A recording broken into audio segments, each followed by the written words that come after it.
Le partage d'aujourd'hui sera tiré de Jérémie, chapitre 20, verset 13. Jérémie 20, verset 13, je lis, au nom de Jésus, chantez à l'Éternel, louez l'Éternel, car il délivre l'âme du malheureux de la main du méchant. C'est le prophète Jérémie qui parle. Le prophète Jérémie, en fait, est présenté comme un homme que Dieu a appelé avant sa naissance pour annoncer une parole difficile à un peuple infidèle. Il n'est pas encore né et Dieu l'a déjà appelé. Sa mission se déroule dans un contexte de crise politique et religieuse marquée par la menace babylonienne, la chute de Jérusalem et l'exil. Jérémie 20 fait partie d'une section, en fait, si vous voulez, fait partie d'une section qui s'étend de chapitre 11 jusqu'à chapitre 20, verset 18, je crois, connu sous le nom Confession de Jérémie. En fait, ces passages désignés sous ce nom, en fait, ces passages sont désignés sous ce nom parce qu'ils mettent en évidence la voix intime, chargée d'émotions. Et parfois même, si vous lisez bien le livre de Jérémie, parfois même critique du prophète envers Dieu. Il se lamente.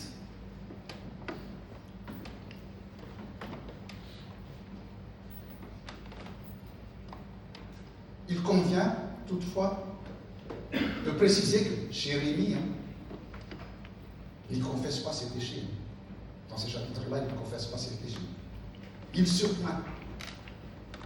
Il proteste. Il accuse. Et il exprime aussi sa souffrance, d'où le mot qu'on connaît actuel, jérémiade. Ça vient de là. En fait, ces passages s'apparentent davantage à des psaumes de lamentation, si vous voulez. Des psaumes de lamentation individuels, qu'à une confession au sens chrétien qu'on connaît. Pas comme les confessions qu'on fait chez le prêtre.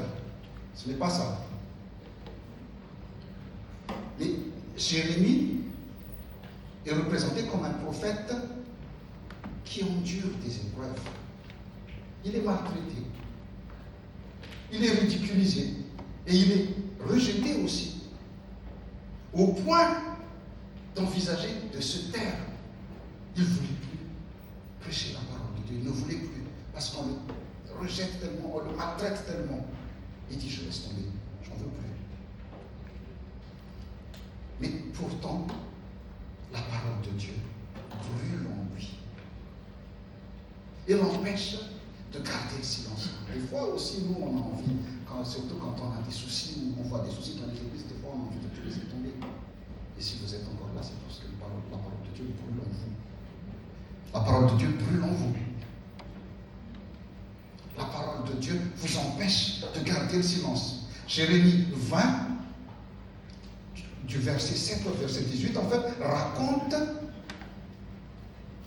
que Jérémie a atteint son paroxysme de sa souffrance au point de maudire même le jour de sa naissance. Et c'est dans ce contexte-là que notre verset s'inscrit. C'est étonnant, hein? Il souffre, mais il dit chantez à l'Éternel, louez l'Éternel. Ce qui est étonnant dans cette situation, c'est quoi? C'est que cet appel à chanter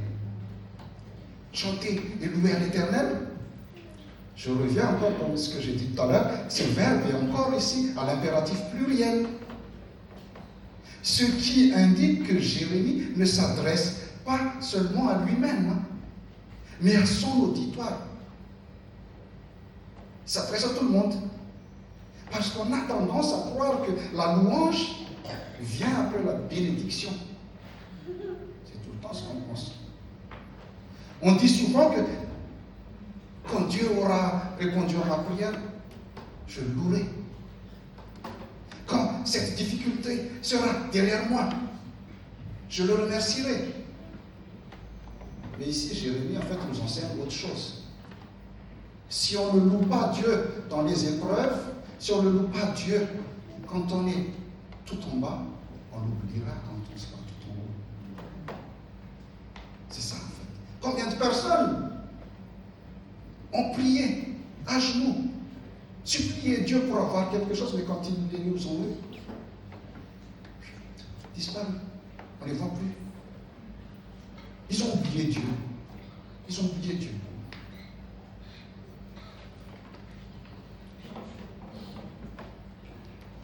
Jérémie ici nous montre que la louange est aussi un acte de foi. C'est un acte de foi. Jérémie est au cœur de ses épreuves encore, et pourtant il loue déjà Dieu. C'est ce qu'on appelle le paradoxe de la foi, si vous voulez. C'est le paradoxe de la foi.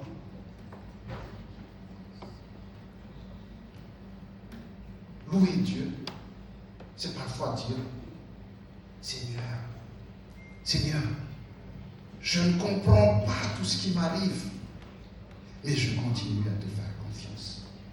C'est ça. C'est proclamer sa fidélité avant même de voir son intervention. Bon, il faut le savoir aussi, hein, la louange n'efface pas la souffrance. Hein. Ce n'est pas ce que j'ai dit. La louange n'efface pas la souffrance, mais elle affirme que la souffrance n'aura pas le dernier mot.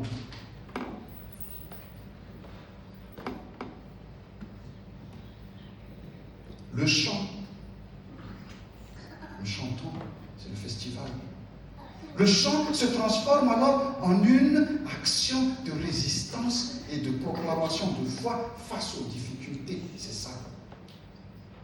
Il permet de se reconnecter à la promesse divine et de s'affirmer comme une communauté fidèle.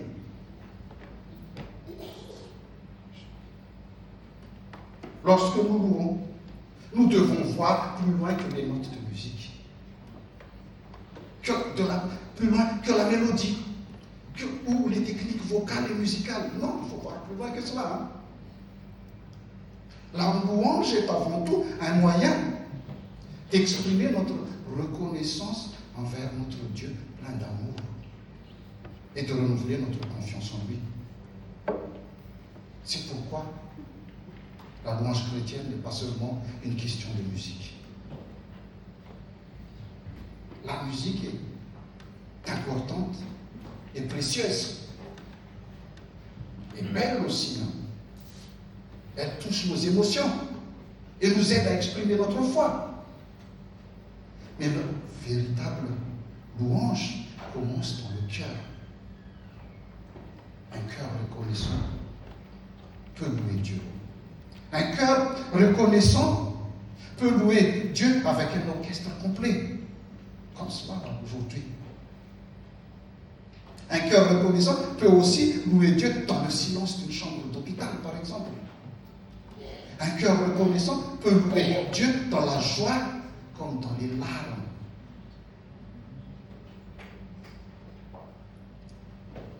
D'ailleurs, hein, parce qu'on parle de musique, la question de la musique, comme la danse tout à l'heure, et là je parle de la musique, la question de la musique a longtemps animé le débat au sein de l'Église.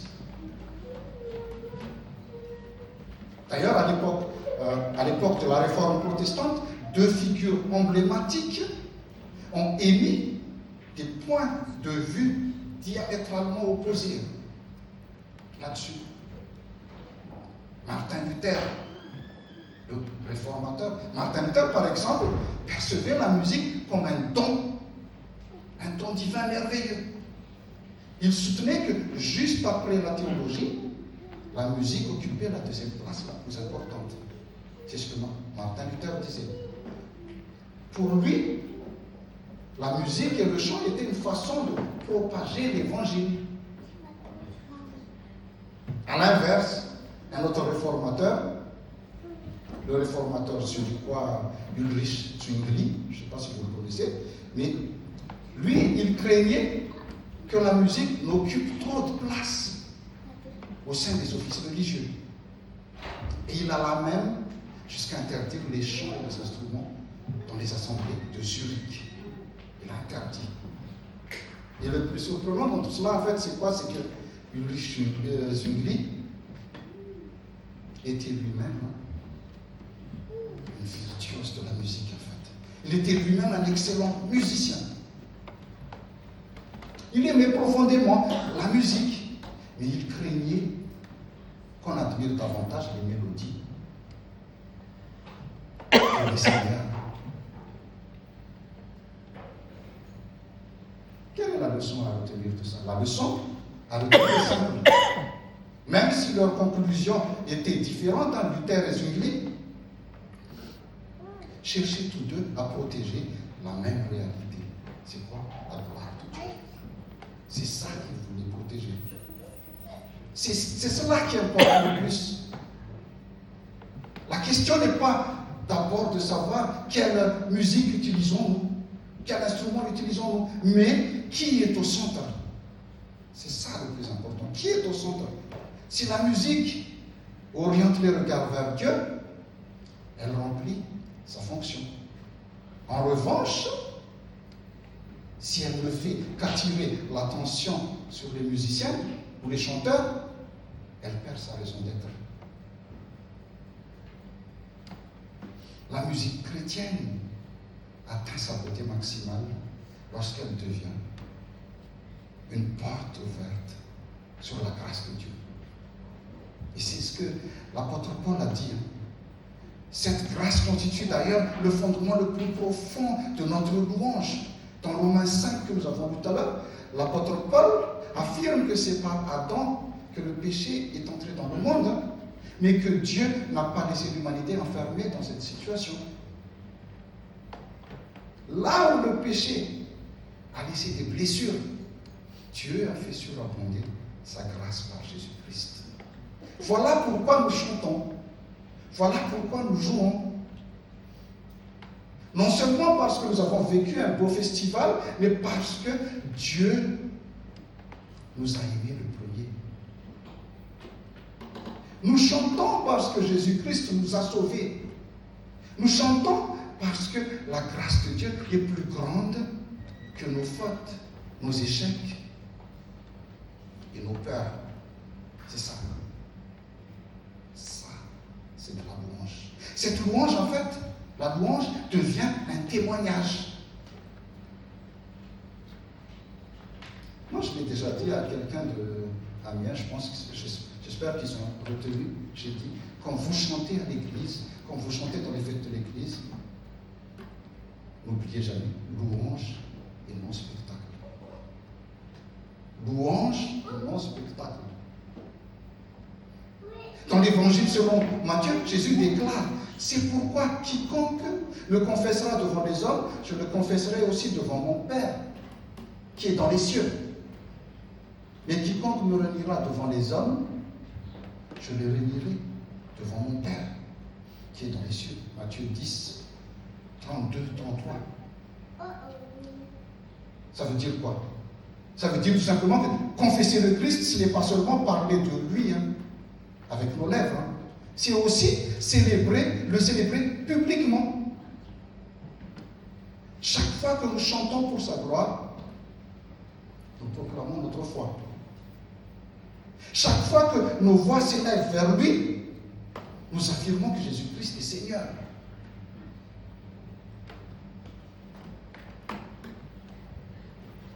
La louange ne se limite pas à une simple activité musicale. Ce n'est pas ça. C'est une profession de foi.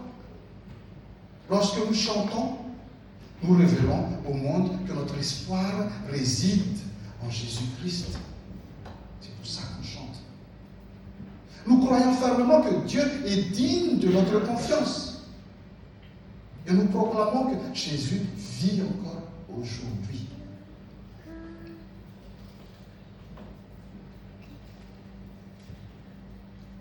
Là, je vais m'adresser à ceux qui... comment on va dire ça? Je vais m'adresser particulièrement à ceux d'entre vous qui depuis quelque temps ou ces derniers temps, ont peut-être ressenti un appel à servir dans la musique, dans la chorale ou dans la STK, dans le chant. Il se peut que vous vous disiez, je ne suis pas assez bon, je n'ai pas assez d'expérience, d'autres feront mieux que moi. Effectivement, s'engager dans la musique exige un effort, une rigueur, une préparation, des répétitions et tout cela. Mais le Seigneur, souvenez-vous toujours, le Seigneur ne cherche pas seulement des talents. Il cherche aussi des cœurs disponibles. Dans la Bible,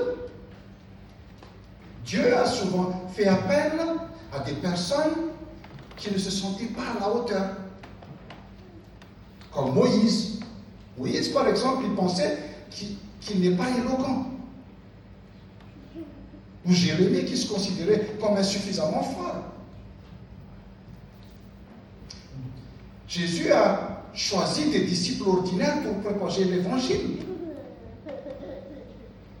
Et il continue encore aujourd'hui à appeler des hommes et des femmes qui acceptent simplement de lui offrir ce qu'ils ont. En guise de conclusion, j'aimerais partager une anecdote. C'est une anecdote pour illustrer mon propos. Un dimanche matin, plusieurs musiciens étaient absents. L'un était malade, un autre était bloqué dans les embouteillages, un troisième était indisponible à la dernière minute, on ne sait pas pourquoi.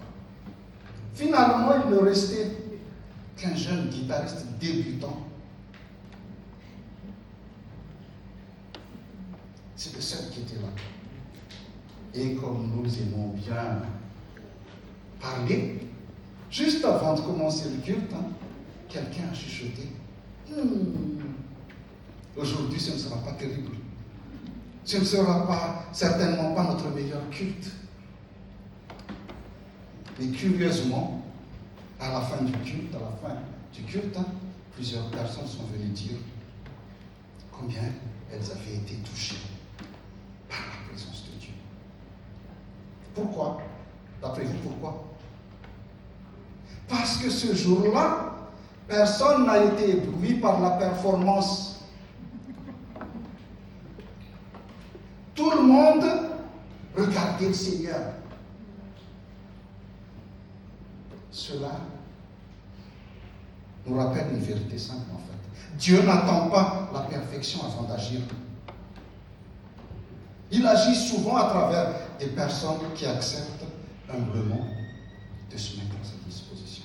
Louer, louange et non spectacle. Souvenez-vous bien de cela. Louange et non spectacle. Frères et sœurs, ce festival, organisé par la section musique, s'achève aujourd'hui. Mais la louange, elle ne s'arrête pas. Car la louange n'est pas un événement, mais c'est une manière de vivre, en fait. La louange est une manière de vivre. Et lorsque nous quitterons ce lieu aujourd'hui, ce lieu magnifique, que nous soyons musiciens, chanteurs ou simples participants, nous pourrons emporter avec nous cette parole de Jésus. Chanter à l'Éternel, louer à l'Éternel, car il délivre l'âme du malheureux de la main des méchants. Continuons de chanter lorsque les jours sont lumineux, mais aussi lorsque les chemins deviennent plus difficiles. Continuons de chanter, parce que notre Dieu est fidèle. Et il est toujours digne de notre louange. Il est digne de notre louange, mais pas de notre spectacle. Louange et non spectacle. Que la grâce de notre Seigneur Jésus-Christ, l'amour de Dieu le Père et la communion du Saint-Esprit soient avec vous tous. Amen.